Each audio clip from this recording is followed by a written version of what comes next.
नमस्कार विद्यार्थी मैत्रिणींनो, मी प्राध्यापक आरती देशमुख, गृह अर्थशास्त्र विभाग प्रमुख, श्री साईबाबा लोकप्रबोधन कला आणि विज्ञान महाविद्यालय वडनेर, तालुका हिंगणघाट, जिल्हा वर्धा।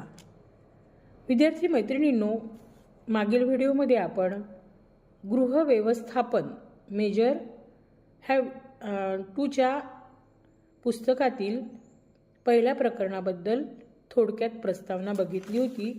आजच्या व्हिडिओमध्ये आपण कौटुंबिक संसाधनाचे व्यवस्थापन म्हणजे काय याबद्दल माहिती बघणार आहोत।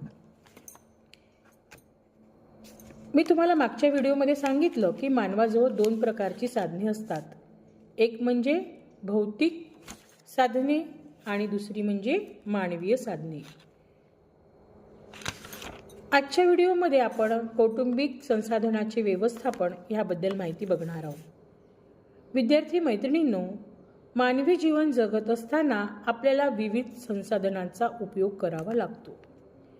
व्यक्तीच्या गरजेप्रमाणे संसाधने म्हणजेच साधन सामग्री प्राप्त झाली तर ती बाब सोपी ठरते, परंतु साधन संपत्तीची संख्या अमर्याद असली तरी पण उपलब्धतेत तिचा तुटवडा आपल्याला जाणवतो। म्हणून आपल्याजवळ असलेल्या संसाधनांचे व्यवस्थापन करण्याची आज आपल्याला गरज भासू लागली आहे। व्यवसाय किंवा कारखाने ह्या क्षेत्रात सुरुवातीला व्यवस्थापनाचा विचार झाला। आजची जीवन पद्धती आणि दिवसेंदिवस अधिक भौतिक वस्तूंची मागणी म्हणजेच आपला हव्यास, ह्यामुळे सर्व स्वरूपाची संसाधन म्हणजे साधन सामग्रीचे व्यवस्थापन हे केल्या जाऊ लागले आहे। विज्ञान आणि तंत्रज्ञानाच्या प्रवाहात कुटुंबे प्रभावित होणे हे फारच स्वाभाविक आहे। कुटुंबातील लोकांच्या गरजा पूर्वीपेक्षा आज अफाट वाढलेल्या आहेत, खूप वाढलेल्या आहेत।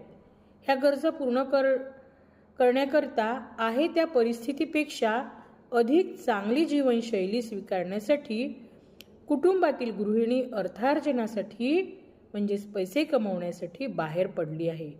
अशा वेळी आपल्याला या गृहिणीला शक्ती आणि वेळ अशा दोन्ही बाबींचे व्यवस्थापन करण्याची आज गरज वाटली आहे आणि त्यातूनच गृह व्यवस्थापन ही संकल्पना पुढे आलेली आहे।